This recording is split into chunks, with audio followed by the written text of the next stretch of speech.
तीन मुनि निषादराज जी, आपसे मिलकर तो ऐसा लगता है जैसे कि मैं अपने भाई लक्ष्मण जी से मिल रहा हूँ।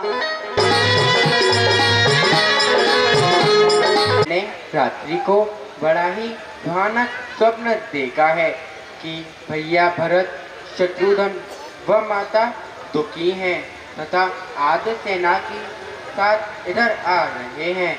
जी शत्रुघ्न जी, आजा, हाथी घोड़ा आजा आजा। हे प्रभु, विषैले मनुष्य प्रभुता पाकर बावले हो जाते हैं और इस संसार में प्रतिकूल चलते हैं। उसी प्रकार भैया भरत को भी राज्य मत हो गया होगा। उसी कारण वह यहाँ पर चतुरंगिनी सेना को लेकर आपको निष्कंटक राज करने के मार्ग से हटाने के लिए आए हैं। पहले ही हृदय चल रहा है उसके कई की करतूतों से। दुख है राज्य के जाने का, कोई पूछे तो राजपूतों से। उस पर भी उसे संतोष नहीं, सहना ले लड़ने आता है। मन में जान अकेला प्रभु को छेड़ने पकड़ने आता है। हे भैया लक्ष्मण, तुम सोच संकोच तजो मन का, यह सेना नहीं लड़ने हिताई। कभी चंद्र चकोर से युद्ध करे या रवि राजीव की कहीं होती लड़ाई।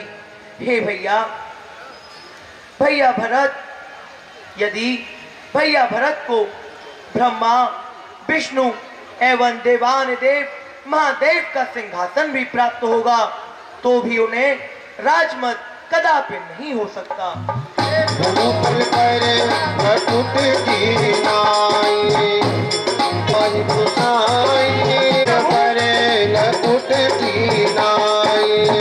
हे दीनबंधु दीनानाथ, भैया भरत आपको सादर प्रणाम कर रहे हैं। उठिए भैया, उठिए।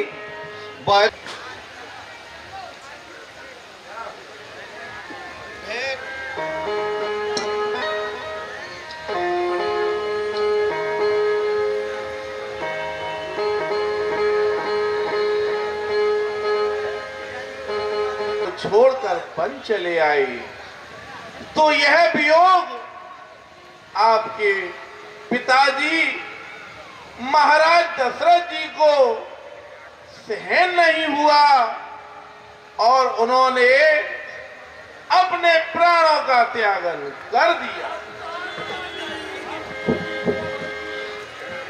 मरण है तूने जिन्हें हो बिचारी,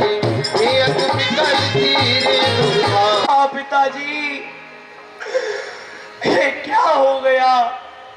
समस्त अयोध्यावासी और मैं अनाथ हो गए। करे पे तो क्रिया पुत्र श्री राम जी, ये गुरुदेव, आप इस प्रकार से सोच ना करें। आप महाराज दशरथ जी के ज्येष्ठ पुत्र हैं। आप धैर्य को धारण करें और यहाँ समीप में मंदाकिनी नदी है, आप स्वयं वहां जाकर अपने पिताजी को तिलांजलि दीजिए। प्रभु, आप मुझ पर कृपा करके गुरुदेव के हाथों राज तिलक करवा लीजिए। नहीं भैया, गुरुदेव आपको तो सर्व ज्ञात है कि पिताजी महाराज ने मुझे 14 वर्षों का वनवास दिया है। तत्पश्चात मैं यहाँ 14 वर्षों तक अपना जीवन व्यतीत करूंगा। यदि मैं ऐसा नहीं करता तो पिताजी महाराज की आन जाती है और उन्होंने मुझे त्याग कर धर्म की रक्षा की है और अपने प्राणों को त्याग कर मुझसे प्रेम की रक्षा की है। हे प्रभु, यदि पिताजी की आज्ञा माननी है तो हे प्रभु, मैं और लक्ष्मण जी और भैया शत्रुघ्न जी वन को जाते हैं और आप और माता जानकी जी अयोध्या वापस लौट जाइए। मैं शीघ्र ही 14 वर्ष व्यतीत कर आपके पास अयोध्या में लौट आऊंगा। आप जाकर अयोध्या में राजपाट संभालिए। जैसी आज्ञा। हे प्रभु, आप मुझे ऐसा कुछ आधार दीजिए जिससे कि मैं अवधपुर की 14 वर्ष तक सेवा कर सकूं। हे भैया, आप मेरी यह चरण पादुका ले जाइए और इन्हें अयोध्या के राज सिंहासन पर सुशोभित कर देना। अब आप शीघ्र ही अयोध्या जाइए, क्योंकि आप सभी प्रजावासी यहाँ हैं एवं एक पिताजी महाराज भी स्वर्ग सिधार चुके हैं। अयोध्यावासी आपकी राह देख रहे होंगे। आइए, आज मैं अपने निज हाथों द्वारा आपका श्रृंगार करता हूँ।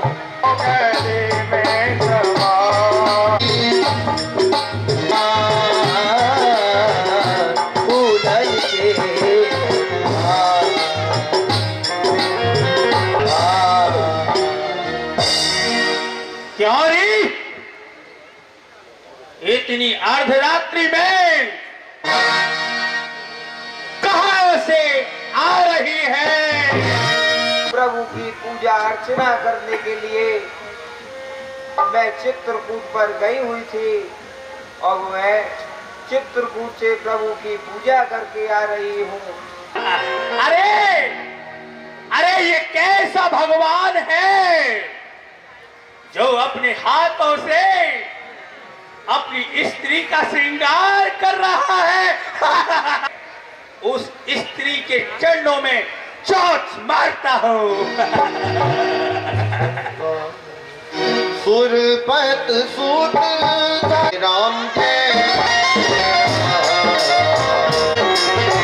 सची चाहत रघु रक्षा मैं अपने अभिमान से अभी तुझे समाप्त किए देता हूँ। और उनकी भार्या सीता के चरणों में चोंच मार दी। फिर क्या था प्रभु? पिताजी, प्रभु ने मेरे पीछे अग्नि बाण छोड़ दिया है। भाग भाग, मेरा देवलोक चला जा रहा है। ये प्रभु के अग्नि बाण से मेरे पिताजी ने भी मेरी रक्षा नहीं की। लगता हूँ